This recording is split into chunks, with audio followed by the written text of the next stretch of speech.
कि गरीब की बात ये करते हैं मोदी जी, तो पता नहीं किस जात की बिरादरी की बात करते हैं। गरीब तो सब में है, ब्राह्मण में भी है, छतरी में भी है। गौर करिए आप, सब में बिरादरी में गरीब हैं, तो किस जात की बात वो कर रहे हैं गरीबी की? कि अगर 80 को आप चाहते हैं तो उनके लिए जो अम्बेडकर ने कहा है उसको पूरा करें, तब मोदी रहेंगे। नमस्कार, मैं हूं राजीव कुमार और इस वक्त हम आजमगढ़ में हैं। आजमगढ़ में जिस तरीके से जातिगत आंकड़ों की बात हो रही है, उस पर बहस चल रही है, तो हम आज आजमगढ़ में एक कम्युनिटी चौपाल के रूप में दलित समाज से बात करने के लिए आए हैं। अब किस तरीके से इस मामले को ले रहे हैं और ख़ास तौर पे अब जो बयान आ रहे हैं, ख़ास तौर पे बसपा के सुप्रीमो मायावती जी ने भी आज ट्वीट करके इसका समर्थन किया है, तो वहीं प्रधानमंत्री नरेंद्र मोदी जी ने गरीबों की बात कह के एक नई बात छेड़ दी है। बहुत से लोग हैं, हम बात करेंगे कि जिस तरीके की बातें आ रही हैं इस मामले को लेके, आंकड़े को लेकर, जातिगत समीकरण की बात को लेके आप लोग क्या सोचते हैं? क्या नाम है आपका? मेरा नाम हरिश्चंद्र गौतम है जी। सबसे पहले तो मैं आपके चैनल का बहुत बहुत आभार व्यक्त करता हूं कि आपने हमारी बात को इस पॉइंट पर देश के लोगों तक पहुंचाने का प्रयास किया, इसके लिए धन्यवाद। देखिए, मैं ये समझता हूं कि जो जातिगत आधार पे जो जनगणना शुरू हुई है बिहार में, निश्चित रूप से पूरे देश में होनी चाहिए। इसलिए होनी चाहिए कि जो हम लोग देशवासी हैं, चाहे जिस कम्युनिटी के लोग हों, अगर हम देश के हैं तो हमारी हिस्सेदारी बनती है, हमारी भागीदारी बनती है।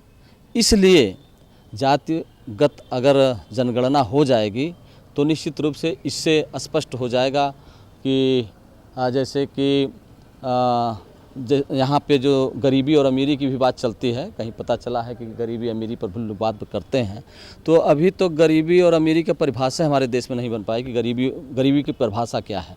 इसलिए हम चाहते हैं कि जो बिहार से शुरू हुई है पूरे देश में जातिगत जनगणना शुरू होनी चाहिए। अच्छा, इसमें तो आज बहुजन समाज पार्टी की सुप्रीमो मायावती जी ने भी समर्थन किया, अपना ट्वीट किया है, तो वहीं प्रधानमंत्री जी का भी कुछ अलग कहना है। इसको लेके आप दोनों को क्या? निश्चित रूप से मैं जैसे कि अभी थोड़ी देर पहले कह भी रहा था, गरीबी और अमीरी का जहाँ तक सवाल है, अभी गरीबी की परिभाषा बन ही नहीं पाई देश में कि कौन सा गरीब। चूँकि देश की सरकार पे मैं निश्चित रूप से आरोप लगा रहा हूँ कि आज जो देश की सरकार है, देश की सरकार सिर्फ कुछ चंद पूंजीपतियों के हित में काम कर रही है। इसलिए गरीबों को कहाँ कौन पूछ रहा? गरीब की परिभाषा जब तक वो सेटअप नहीं कर पाएंगे, गरीब कितने आर्थिक तक सालाना आर्थिक उसकी कमाई होगी तो गरीब होगा, तो जब ये सब नहीं तय हो पाया फिर गरीबी अमीरी की बात कहाँ से आती है? इसलिए जातिगत गणना होनी चाहिए। दलित क्या सोचते हैं? दलित ये सोच रहे हैं कि वास्तव में जब जातिवार गणना हो जाएगी तो कभी एक मसीहा यहाँ पैदा हुए थे, मानव कांसीराम साहब, जिन्होंने एक नारा दिया था कि जिसकी जितनी संख्या भारी उसकी उतनी हिस्सेदारी के तहत तो सभी लोग भागीदारी मिलेगी। हम भी इस देश में हैं तो हमारी भी हिस्सेदारी बननी चाहिए, तो इसलिए हम इसका समर्थन करते हैं। दलित समाज यही सोच रहा है जो मैं कह रहा हूँ। प्रधानमंत्री जी के बयान को लेकर आप कितना मतलब? मैंने तो कहा कि अभी गरीबी की जब परिभाषा नहीं बनी तो वो तो प्रधानमंत्री जी इसमें घुमाने की बात कर रहे हैं, हमेशा घुमाने की बात करते हैं, फिर घुमाने की बात कर रहे हैं। हाँ, और भी कुछ लोग हैं, मैं बात करूंगा कि जिस तरीके से बात चल रही है जनगणना को लेके और जिस तरीके की बातें आ रही है, खासतौर पे दलित समाज क्या सोच रहा है? क्या नाम है आपका? विनोद चौहान। विनोद साहब, आप क्या कहें? मैं सबसे पहले आप लोगों को धन्यवाद ज्ञापित करता हूं कि हम लोगों की बात को जन जन में पहुंचाने के लिए आपने हमारी बात को सुनने का मौका दिया हम लोगों को। मैं बता दूं कि आज जो हमारी नेता आदरणीय बहन जी ने जो इस पर ट्वीट किया है, हम लोग इसका समर्थन भी करते हैं। और पूरे देश में ये जंग आज से नहीं है, सन 84 से चली आ रही है कि जिसकी जितनी संख्या भारी उसकी उतनी हिस्सेदारी। आज जाकर आज़ादी के बाद 75 साल बाद, अमृत महोत्सव के बाद लोगों को बीच में लगा कि यहाँ गणना करानी चाहिए और हम लोग भी इसके पक्षधर हैं, गणना होनी चाहिए। लेकिन इसके साथ साथ जो आज लोग अमीरी और गरीबी की तुलना कर रहे हैं, अमीरों और गरीबों में तुलना कर कितने अमीरों और गरीबों के लोग नेता बनाए, कहाँ कहाँ सेटअप दिए, इसकी भी एक आंकड़ा प्रस्तुत करें। और हमारी नेता ने तो करके दिखाया है। 7 से 12 की सरकार में जिस समाज को कोई नहीं जानता था, उन समाज को हमने नेता भी बनाने का काम किया। विधानसभा, लोकसभा, राज्यसभा, विधान परिषद में भेजकर एक पहचान देने का काम किया। चलिए, बहुत से लोग हैं, मैं बात उनसे भी करूंगा कि जिस तरीके की बातें चल रही हैं, जातिगत आंकड़े को लेके बात कर रहे हैं, दलित समाज से हम बात करने के लिए आए हैं, उनकी कम्युनिटी में आए हैं। क्या कहना है, क्या नाम है आपका? मेरा नाम अरविंद कुमार है। अरविंद साहब, क्या कहेंगे? मैं बहुत बहुत आपका धन्यवाद प्रकट करता हूं। मैं यही कहना चाहता हूं कि जो जातीय जनगणना होने जा रही है बिहार में, हम चाहेंगे कि बिहार के साथ साथ यूपी हो चुकी है, और यूपी में भी जब तुरंत करवाने की कृपा करें, पूरे यूपी के साथ साथ पूरे देश में कराएं, ताकि जिससे पता चल जाए कि कौन क्या है, कितने लोगों की कितनी संख्या है। और ये बहुत पहले से भी मांग चल रही थी, और बिहार को नकल करके कम से कम पूरा देश में गणना करवा ले तो बहुत बेहतर होगा। तो आज तो मायावती जी का भी ट्वीट आ गया, उसके पक्षधर हैं, उसके बारे में बोल दिया, लेकिन यही प्रधानमंत्री जी का ये कहना है कि हमारी लड़ाई गरीबों से है, गरीब अगर उठेगा तो जाति की बात ही नहीं रहेगी। दोनों पे क्या कहना है? हम यही करें, जो बहन जी ने बोला वो तो ठीक बोला है, और जो प्रधानमंत्री जी बोले हैं तो इस बात को बहुत पहले बोलना चाहिए कि हम गरीबी को उठाना चाहते हैं, गरीब लोगों को उठाना चाहते हैं। जब बिहार की जातीय जनगणना को देख लिए, अब अपनी नाकामी को छिपाने के लिए कह रहे हैं कि हम गरीबी को उठाना चाहते हैं। ये काम तो पहले करना चाहिए था, उनके हाथ में सत्ता तो लगभग 9 साल से है। तो दलित क्या सोच रहे हैं? दलित तो पहले से भी सोच रहा है कि जातीय जनगणना हो जाए। हाँ, हम लोग हमेशा घूमते फिरते रहते हैं, हर जगह ये मांग रहती है कि जातीय गणना हो। समय से पहले हो जाए। चलिए, खास तौर पे ये इलाका कभी बहुजन समाज पार्टी का गढ़ कहा जाता था, कभी ये समाजवादी पार्टी का भी रहा। अब जातिगत आंकड़े की बात हो रही है और जातिगत समीकरण को लागू करने की बात हो रही है। तो वहीं मायावती जी ने भी ट्वीट किया, प्रधानमंत्री जी का भी बयान आ चुका है। आप इन सारी चीज़ों को लेके क्या कहें? क्या नाम है? मेरा नाम अरुण कुमार पाठक है, और मैं तो यही जिससे जाति गणना की जो बात हो रही, जाति की सबसे बड़ी बात, जाति की गणना हो बेशक होनी चाहिए, लेकिन इसकी मंशा क्या है? मैं कह रहा हूँ मेरे परिवार में 10 लोग हैं, आप गिनती तो कर रहे हैं, लेकिन उसका आशय क्या है, ये पहले स्पष्ट होना चाहिए किसी भी समाज के। तो मैं यही मतलब आग्रह करूँगा जो भी गणना करने वाले लोग हैं कि अपनी मंशा पहले प्रकट करें कि ये गणना क्यों करा रहे हैं। और अगर उत्थान की बात है तो हर समाज में दबे कुचले लोग हैं, उनकी कोई जात नहीं है, वो हर समाज में लोग हैं, उनका उत्थान होना चाहिए। ये हम खुद कहते हैं, हम भी चाहते हैं। तो वही तो प्रधानमंत्री जी भी कह रहे हैं कि हमारी लड़ाई तो गरीबों से, हमको गरीबों को उठाना। तो प्रधानमंत्री जी आज कह रहे हैं ना, इसके पहले अडानी अंबानी को उठाया तो है। वो किस समाज से आते हैं वो पहले वो तो बताएं, अपनी मंशा तो स्पष्ट करें। उनकी मंशा ही नहीं है, अपनी मंशा को स्पष्ट करें कि उठाना किसे चाहते हैं। और 9 साल से उन्होंने उठाया किसको है? देश को धरातल के अंदर घुसा दिया और उठाया बस खाली कुछ लोगों को, चुनिंदा लोगों को। तो मोदी जी की बात को मैं, प्रधानमंत्री जी की बात को मैं नहीं कुछ कहूँगा, क्योंकि वो कहते कुछ है, करते कुछ उल्टा है।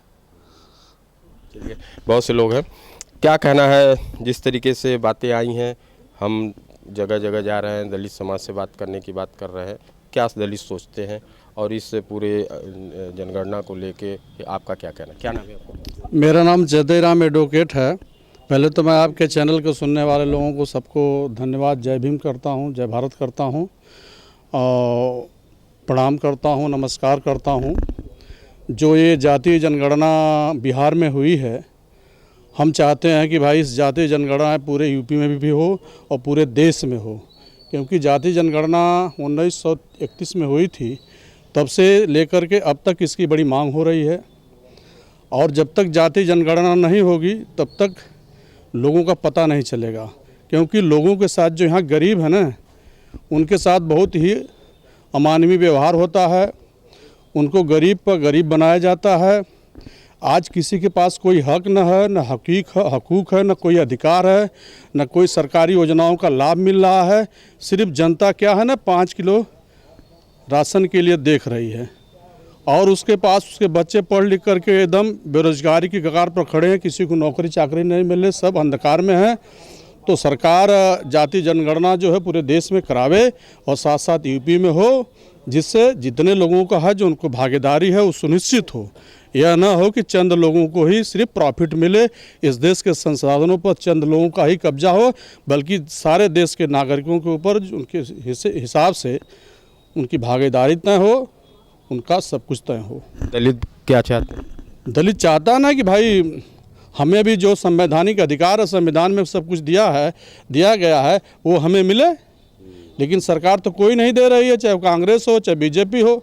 सारे आते हैं, सब घुमा घुमा के सारी बातें करते हैं, लेकिन फिर हम वहीं रह जाते हैं। हमारी गरीबी दिन पर दिन बढ़ती चली जा रही है। चलिए, बहुत बहुत शुक्रिया। कुछ लोग और हम बात करेंगे। जिस तरीके से बात आ रही है, दलित समाज के उत्थान की बात आ रही है और काफ़ी लोगों से हमारी बातें हुई, जनगणना को लेकर बात हुई, कई तरीके के राजनीतिक तत्व भी आ रहे हैं। दलित समाज क्या चाहता है? क्या नाम है? मेरा नाम देवलाल है और सबसे पहले आपके चैनल को मैं धन्यवाद देता हूँ। और दलित समाज ये चाहता है कि भी जात गणना जो शुरू हुई है पूरे भारत में हो जाए। जो शुरू होने से नहीं मतलब है, पूरे भारत में हो जाए और होने के बाद जो है जो उसका लाभ है वो मिले सबको।